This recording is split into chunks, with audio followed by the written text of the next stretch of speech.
नमस्कार, मी आरती Kulkarni. One India मराठीमध्ये तुमचं स्वागत आहे. निर्मला सीतारामन यांनी केंद्राचं बजेट सादर केलेलं आहे आणि मध्यम वर्गीयांसाठी त्यांनी कर सवलतीची एक खुशखबर सुद्धा दिलेली आहे. हीच मोठी ब्रेकिंग न्यूज आहे या बजेटची. पण त्याबरोबरच या बजेटचा अर्थ काय हे सांगण्यासाठी आपल्या सोबत आहेत वरिष्ठ पत्रकार संजय जोग सर. सर, स्वागत आहे तुमचं वन इंडिया मराठीमध्ये. नमस्कार. सरांनी फायनान्शियल एक्सप्रेस, बिझनेस स्टँडर्ड अशा नामांकित वृत्तपत्रांमध्ये काम केलेलं आहे. बजेटच्या आधी सुद्धा या बजेटकडून काय अपेक्षा आहेत याच्याबद्दल आपण सरांची मुलाखत घेतलेली होती. सर, निर्मला सीतारामन यांनी बजेट सादर करताना एक मोठी घोषणा मध्यमवर्गीयांसाठी केली, इन्कम टॅक्सची, आणि त्यानंतर या बजेटचा सगळा नूरच पालटून गेला. तुम्हाला या घोषणेबद्दल काय वाटतं? आरती, खरं मी त्या दिवशी आपल्या इंटरव्ह्यू मध्ये म्हटलेलं होतं की ज्या मिडल क्लासनी भरभरून बीजेपीला आणि पर्यायाने एनडीएला जे मतदान केलेलं आहे, तर प्राईम मिनिस्टरनी त्याची कालच जुळूक जेव्हा पहिला दिवस होता पार्लमेंट सेशनचा बजेटच्या, त्यावेळेला त्यांनी एक सांगूनच टाकलं होतं, एक वर्तवलं होतं की जे इन्कम क्लास आहेत, सॅलरी क्लास आहेत, त्यांच्यासाठी तुम्ही आता पुढचा काळ हा जरा चांगला असेल अशा प्रकारचं एक वक्तव्य केलेलं होतं. मला असं वाटतं त्याच कंटिन्युटीमध्ये आज निर्मला सीतारामन यांनी मिडल क्लाससाठी जे वारंवार म्हटलं जायचं की आम्हाला इन्कम टॅक्स मध्ये मेजर रिलीफ मिळाला पाहिजे, त्या दृष्टीने प्रयत्न केलेला आहे. त्याच्यामध्ये एक म्हणजे महत्वाचं म्हणजे ज्यांनी नवीन इन्कम ज्याला म्हणतात प्रणाली, इन्कम टॅक्स प्रणालीचा स्वीकार केलेला आहे त्यांना, ते आतापर्यंत साधारण 65% आहेत. तर त्यांना पहिलं त्यांनी म्हटलंय त्यानुसार 12 लाखापर्यंत कोणतेही कर लागणार नाही. हो. म्हणजे ज्याचं वार्षिक उत्पन्न 12 लाख आहे ते करमुक्त असणार. पण त्याच्यामध्ये त्या आधीची जी आपली समजा जी स्लॅब होती, ती स्लॅब मध्ये त्यांनी फेररचना केलेली आहे. हा पहिला मुद्दा. जसं इंग्लिश मध्ये म्हणतात, आपल्याकडे अजून याचा आता कसे हायलाइट आलेत, निर्मला सीतारामन केलेली भाषणाचं आता ते आपल्याकडे आता भाषण आलेलं आहे. पण इंग्लिश मध्ये म्हणतात तसं, डेव्हिल इज इन डिटेल. जोपर्यंत आपल्याला जे फायनान्स बिल म्हणून, म्हणजे मराठीमध्ये सांगायलाच पाहिजे, फायनान्स बिल हे अत्यंत महत्वाचं असतं की ज्याच्यात आपल्याला सेक्शन वाईज काय काय बदल केलेले आहेत, काय काय अल्टरेशन झालेले आहेत, त्यासाठी आपल्याला थांबावं लागेल. त्यासाठी आता उद्या आपण थांबू. पण पर्यायाने एका वाक्यात सांगितलं तर मिडल क्लासला नो डाऊट एक रिलीफ द्यायचा प्रयत्न केलाय. आता त्यांनी नुसतं मिडल क्लासला दिलं नाही, आपण कारण टॅक्स बद्दल बोलतोय. टॅक्स बद्दल बोलताना सिनियर सिटीजन्सना आणि ओव्हरऑल टीडीएस हा अत्यंत महत्वाचा असतो. तर टीडीएसच्या दृष्टीने महत्वाचं असं केलेलं आहे की त्यांची जी आयटीआर, जे आपण जे रिटर्न भरतो, आणि टीडीएस याच्यामध्ये मर्यादेमध्ये वाढ केलेली आहे. म्हणजे टीडीएसची मर्यादा 10 लाखापर्यंत वाढवलेली आहे. आणि सर्वात ज्या ज्येष्ठ नागरिकांनी बीजेपीला सुद्धा भरभरून मतदान दिलं, त्यांनाही त्यांचं असणारं आयुष्य आणखीन फलदायी व्हावं, कम्फर्ट असावे त्यासाठी सुद्धा त्यांच्या व्याजावरील जो टॅक्स डिडक्शन असतो त्याची मर्यादा 50,000वरनं 1 लाख केली आहे. माझ्या दृष्टीने तिला सिनियर सिटीजनसाठी अत्यंत महत्वाची एक एक नो डाऊट एक त्यांना पार्शल रिलीफ देण्याची एक घोषणा निर्मला सीतारामन यांनी केलेली आहे. म्हणजे वार्षिक मर्यादा 2.4 लाखाची जी होती त्यावरून 6 लाखापर्यंत करणार. आणि त्याचबरोबर लहान जे गुंतवणूकदार आहेत त्यांना या संबंध टॅक्स प्रणालीचा फायदा होईल. त्यामुळे आपण जर आता त्या पहिल्या टॅक्स बद्दल बोलायचं झालं तर एक मिडल क्लाससाठी, सॅलरी क्लाससाठी टॅक्स मध्ये जे 12 लाखापर्यंत आहे तो कर नाही, पण त्याच्यामधल्या स्लॅबची पुनर्रचना करून एक नो डाऊट रिलीफ द्यायचा प्रयत्न. दुसरा, टीडीएस आणि आयटीआर मध्ये सुद्धा त्याची मर्यादा वाढवून त्या संदर्भात रिलीफ द्यायचा प्रयत्न. आणि त्याचबरोबर ज्येष्ठ नागरिक आहेत त्यांना जो यांच्या याच्यावर भरावा लागतो त्यालाही एक रिलीफ. अशा पद्धतीने आता टॅक्स प्रणालीबद्दल हे जे काय आपण जे प्रपोजल्स केलेले आहेत त्या संदर्भात इथे बोलू शकतो. बरोबर. सर, मिडल क्लास म्हणजे मध्यमवर्गीयांना समोर ठेवूनच हे बजेट सादर झाल्यासारखं वाटतंय. करामध्ये सवलत दिलेली आहे, त्याबरोबर उच्च शिक्षणामध्ये मेडिकलच्या जागा वाढवण्याची घोषणा निर्मला सीतारामन यांनी केली. IIT ची क्षमता वाढवणार असं त्या म्हणाल्या. त्याबरोबरच AI चं म्हणजे कृत्रिम बुद्धिमत्तेचं हे युग आहे, त्याच्यासाठीची काही सेंटर्स सुद्धा काढण्यात येणार आहेत. या घोषणांबद्दल तुम्हाला काय वाटतं? एक्झॅक्टली. मी वारंवार ते सांगतोय, जर का विकसित भारत 2047 आपल्याला जर खऱ्या अर्थाने अचीव्ह करायचा असेल, तर हं, नुसताच मिडल क्लास किंवा सॅलरीड क्लास याच्यावर अवलंबून न राहता, ही जी वेगवेगळी जी क्षेत्र आहेत, त्या क्षेत्रावर जर संतुलित पद्धतीने आपण लक्ष दिलं आणि त्यासाठी जर पावलं उचलली, तर खऱ्या अर्थाने विकसित भारत व्हायला मदत होईल. त्यामुळे तू हं, मगाशी म्हणाली तसं, एक एज्युकेशन, हायर अँड टेक्निकल एज्युकेशनला महत्व आहेच. हं, त्यासाठी निर्मला सीतारामननी ज्या घोषणा केल्या त्या मेडिकल ज्या एज्युकेशन आहे त्या संदर्भातल्या आहे. सर्वात तू उल्लेख केला तो एआय. कसं हं, आहे, एआय आर्टिफिशियल इंटेलिजन्स हे आता खऱ्या अर्थाने दुधारी शस्त्र म्हणून हं, एमर्ज होत आहे.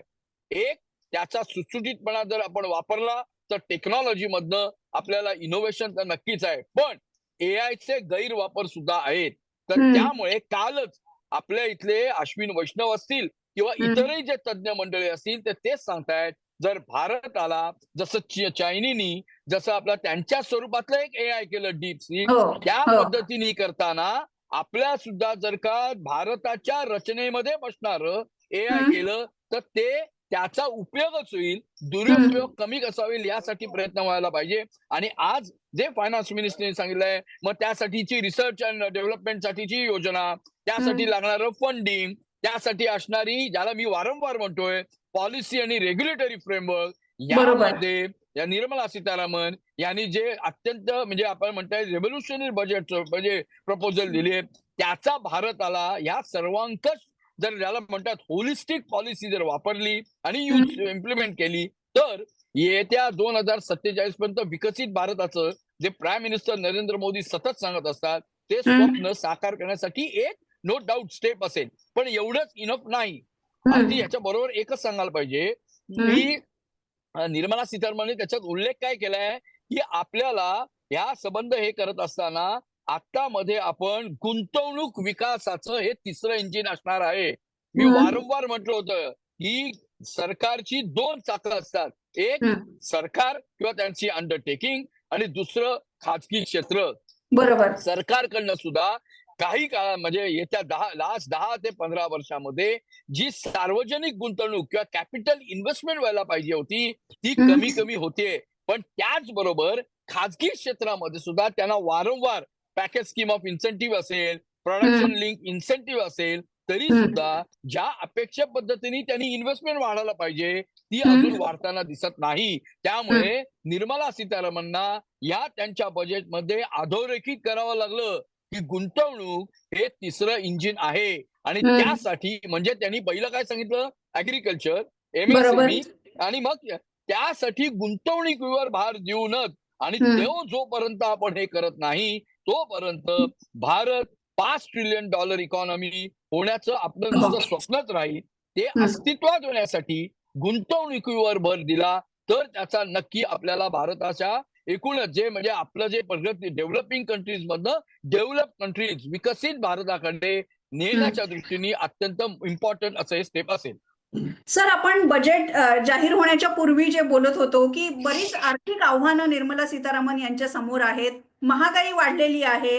ग्राहकांना ज्या रोजच्या जगण्यासाठीच्या वस्तू लागतात, त्याचे भाव वाढलेले आहेत. रुपयाची घसरण होते आहे. ही सगळी आव्हानं डोळ्यासमोर ठेवून निर्मला सीतारामन यांनी हे बजेट सादर केलं, असं तुम्हाला वाटतं का?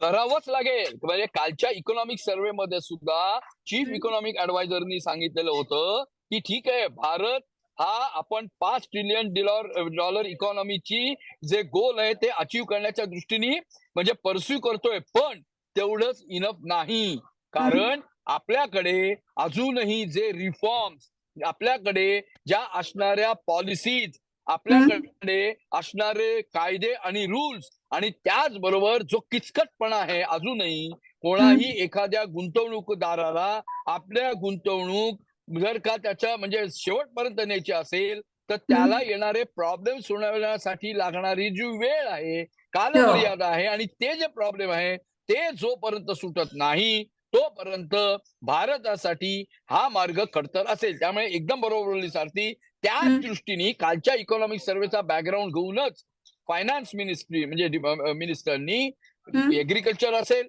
स्मॉल स्केल इंडस्ट्रीज असेल किंवा एमएसएमई जे म्हणतो असेल ते स्टार्टअप, यासाठी बरं. त्यांनी मिशन करायचं, इम्प्लिमेंट करायचं ठरवलेलं आहे. आणि हं, त्याचबरोबर पायाभूत सुविधा, आणि त्या पायाभूत सुविधामध्ये आणखीन जो महत्वाचा एक अंग आहे तो वीज क्षेत्र, जे गेले मी कित्येक वर्ष वीज क्षेत्रावर लिहितोय. वीज क्षेत्रामधला नेहमीचा जो प्रॉब्लेम येतोय तो म्हणजे पारेषण आणि वितरणामधले जे लॉसेस आहेत ते घट. आत्ताही निर्मला सीतारामन त्यांनी तेच सांगितलेलं आहे की नवीन आम्ही एक योजना आणू की ज्यामुळे वितरण आणि पारेषण मधली घट कमी होईल आणि त्याचबरोबर ज्या या कंपन्या आहेत त्या सक्षम होतील. त्याचबरोबर आणखीन कारण हे क्लायमेट चेंज, ग्लोबल वॉर्मिंग याच्यात आपण जगतोय. मी गेले कित्येक वर्ष लिहितोय अणुऊर्जा. आता भारताची जर का समजा 4.5 लाख मेगावॉट एवढी जर स्थापित क्षमता असेल तर त्याच्यात अणुऊर्जेचं फक्त जे कॉन्ट्रीब्युशन आहे ते 3% आहे. आपल्याकडे साधारण 7,800 मेगावॉट एवढीच फक्त न्यूक्लिअर पॉवर बनते. तुला आठवत असेल आपण महाराष्ट्रातले आहोत.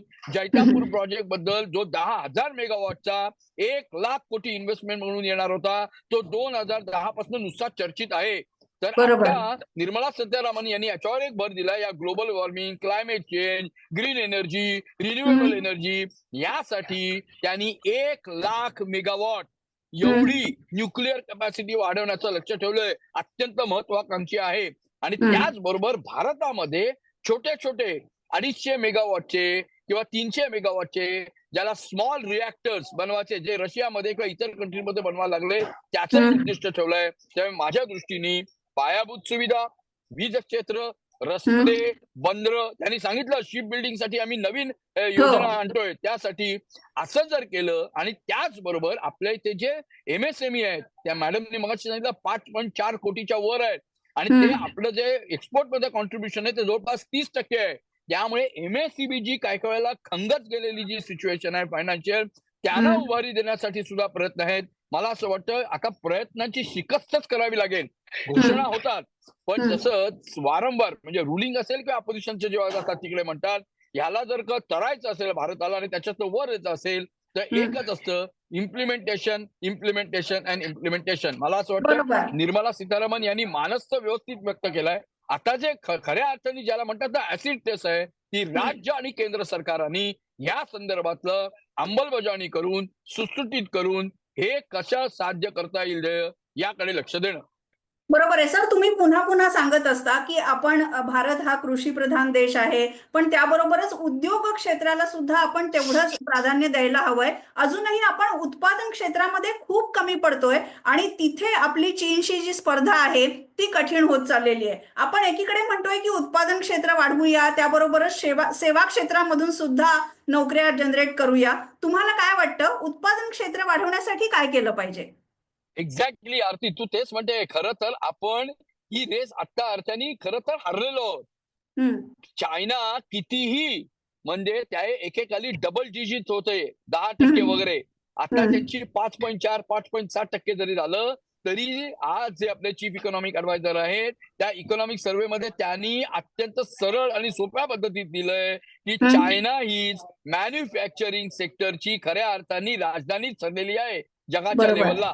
मग अशा वेळेला आपल्या इथले असणारे मेक इन इंडिया सारखे कार्यक्रम असू देत किंवा मेड इन इंडिया सारखे कार्यक्रम असू देत, स्टार्टअपची योजना असू देत किंवा स्किलिंगची योजना असू दे, हे सर्व करत असताना अजूनही मॅन्युफॅक्चरिंग सेक्टरला जेवढ्या आकर्षक पद्धतीने रेटाला लागतंय ते रेटला जात नाहीये आणि त्यावरच आपला भर द्यायला पाहिजे असं सुद्धा फायनान्स मिनिस्टरनी त्यांच्या बजेटमध्ये उद्धृत केलेलं आहे. आणि मला असं वाटतं त्यासाठी लागणारी मग जी काय पॉलिसी रिलेटेड जी एकूण आव्हानं असतील, रेग्युलेटरी आव्हानं असतील आणि त्याचबरोबर या मॅन्युफॅक्चरिंग सेक्टरला फायनान्स मिळणं आणि मग पर्यायाने त्याची मार्केट त्यांनी मिळवणं, याच्यासाठी पोषक जे काय वातावरण करणं, यावरच आज फायनान्स मिनिस्टरनी आता फोकस केलाय. आपल्याला तेच बघायचं आहे की मेक इन इंडियाला आजही त्यांनी एक एका अर्थाने ज्याला म्हणतात ना बूस्ट दिलेला आहे, लेगअप दिलेला आहे. तो खऱ्या अर्थाने जसं सर्व्हिसेस सेक्टर ग्रोथ होतोय तसा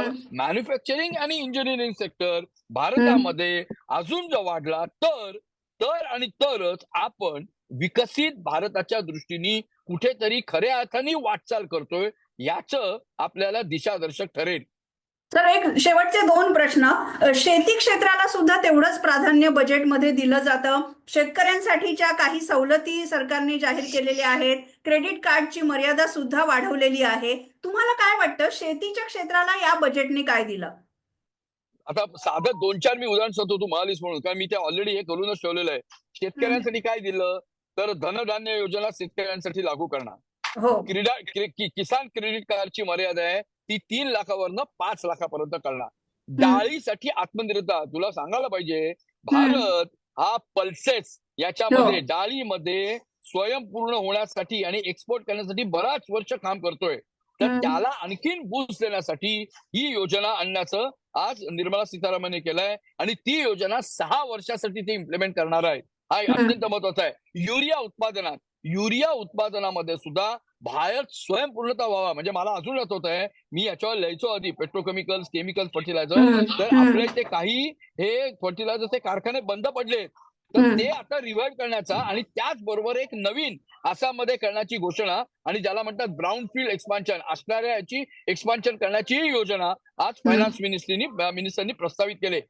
मी म्हटलं तसं आसाममध्ये हा प्रोजेक्ट 12.7 लाख मेट्रिक टन क्षमतेचा तिथे उभारण्यात येणार आहे. हे हं. भारताच्या दृष्टीने युरियाच्या सेल्फ रिलायन्सच्या दृष्टीने महत्वाचं पाऊल असेल आणि त्याचबरोबर बिहारमध्ये मखाना बोर्ड म्हणून स्थापन करण्यात हो. येईल. म्हणजे हं. अति इंटरेस्टिंग असं आहे, अपोजिशनने लगेच म्हटलं आणि स्वाभाविक आहे की हे बजेट म्हणजे बिहारसाठीचं आहे, भारतासाठी दिसत नाही. कारण हं. त्याच्यामध्ये एअरपोर्ट आहे, मखाना आहे, शेतीला सवलती आहे, असं जे बरोबर. सर्व काही केलेलं आहे ते. पण तू मुद्दा म्हणतेस त्यानुसार हे करत असताना सुद्धा आणखीन एक इंटरेस्टिंग केलेलं आहे ते म्हणजे की केंद्रीय ज्या एजन्सीज असतात पुढील हं. 4 वर्षात तूर, उडीद आणि जे मसूर आहेत ते हं. बेसिकली खरेदी करणार.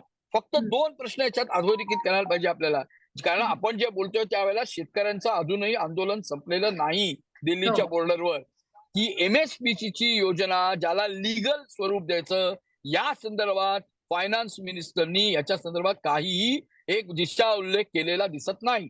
आणि हं. तेच बरोबर असताना ज्याला सतत म्हणजे रुलिंग पार्टीचे असतील आणि अपोजिशनचे असतील ते म्हणत असतात की स्विच ऑन आणि स्विच ऑन पॉलिसीज तुम्ही बंद करा. हं. सोयाबीन, कापूस आणि हं. बेसिकली कांदा या बरोबर. संदर्भात मला असं वाटतं येणारे, जसं मी म्हटलं ना, डेव्हिल इज इन डिटेल. येत्या हं. काळामध्ये जेव्हा निर्मला सीतारामन या संदर्भात भाषण करतील हं. त्यावेळेला जर का त्यांनी काही रोडमॅप आखला तर शेतकऱ्यांच्या दृष्टीने ते अत्यंत महत्वाचं ठरणार आहे. बरोबर. पुन्हा एकदा आपण इन्कम टॅक्स आणि मध्यमवर्गीयांना सरकारने काय दिलं त्याच्यावर येऊया सर. मध्यमवर्गीयांना तर खूप मोठी भेट सरकारने दिलेली आहे. 12 लाख रुपयांपर्यंतचं उत्पन्न करमुक्त केलेलं आहे. ज्येष्ठ नागरिकांना काही भेटी दिलेल्या आहेत. औषधं स्वस्त झालेली आहेत. विशेष करून कॅन्सरवरची औषधं स्वस्त होतील. पण आता जे पुढच्या आठवड्यामध्ये जे नवं विधेयक प्राप्तिकराबद्दल येणार आहे, त्याच्याकडून काय अपेक्षा आहेत?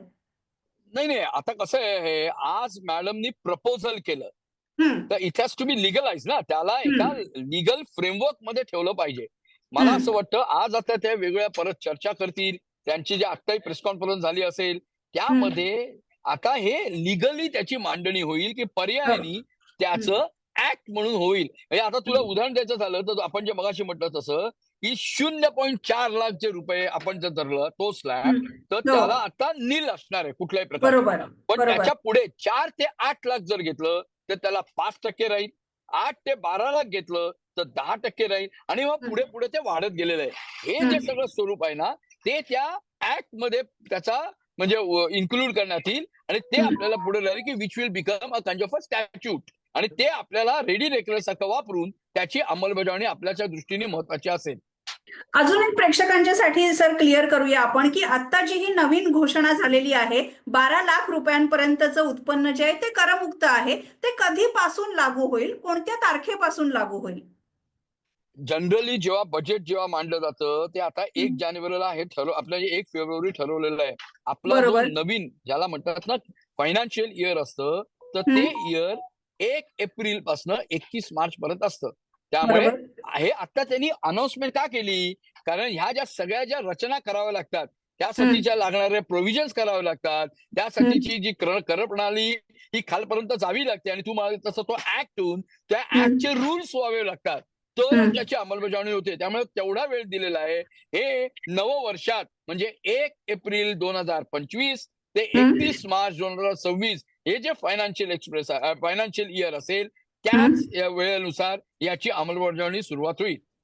बरोबर. एक शेवटचा प्रश्न सर, आपण बोललो होतो की या बजेटकडून खूप अपेक्षा आहेत, काही अपेक्षा पूर्ण झालेल्या आहेत, पण तुम्ही या बजेटला 10 पैकी किती मार्क द्याल? निर्मला सीतारामन यांना किती मार्क द्याल? नाही, माझ्या माझ्या दृष्टीने मिडल क्लास, शेती, त्यानंतर इन्व्हेस्टमेंट, हम्म, पायाभूत सुविधा, MSCB आणि हेच करत असणार विकसित भारताच्या दृष्टीने पावलं उचलण्याच्या दृष्टीने करायचं झालं तर मला असं वाटतं माझ्या दृष्टीने जर बघायला गेलं तर मी 5 मार्क देईन. कारण हम्म, अजून भरपूर करायला स्कोप आहे. पण आज हम्म, म्हणजे तू बघितलं असशील 2022 किंवा 20च्या सुमारास हम्म. मॅडमचं भाषण हे 2 तास आणि काहीतरी 20 मिनिटाच्या वर झालं होतं. हो, हो. आज हे आटपून फक्त 1 तास आणि 20 मिनिटं वगैरे आणलेलं होतं. व्याप्ती हम्म, बघ ना. कारण हम्म, कसं आहे भरपूर मेजॉरिटी मिळालेली आहे. पुढची हम्म, 5 वर्ष आहेत. 5 वर्षात भरपूर काम करायला आहे. त्यामुळे मला हम्म, असं वाटतं आज त्यांनी एक रोडमॅप द्यायचा प्रयत्न केलाय. त्यामुळे हम्म. ह्याच्यावर जर का इम्प्लिमेंटेशन करून त्या सक्सेसफुल झाला तर मी पुढच्या वेळेला ह्याच्यापेक्षा जास्त मार्क सुद्धा देईन. बरोबर. पुढच्या वेळेला तुम्ही किती मार्क देता ते बघावं लागेल. पण संजय जोग सर, या बजेटकडून काय अपेक्षा आहेत याच्याबद्दल तुम्ही आम्हाला एक सविस्तर मुलाखत दिली होती आणि या बजेटचा अर्थ आमच्या प्रेक्षकांसाठी समजून सांगितलात. त्याबद्दल खूप खूप धन्यवाद. निर्मला सीतारामन यांच्या या बजेटबद्दल तुम्हाला काय वाटतं? कमेंटमध्ये नक्की लिहा आणि वन इंडिया मराठी हे चॅनेल लाईक करा, शेअर करा, सबस्क्राईब सुद्धा करा.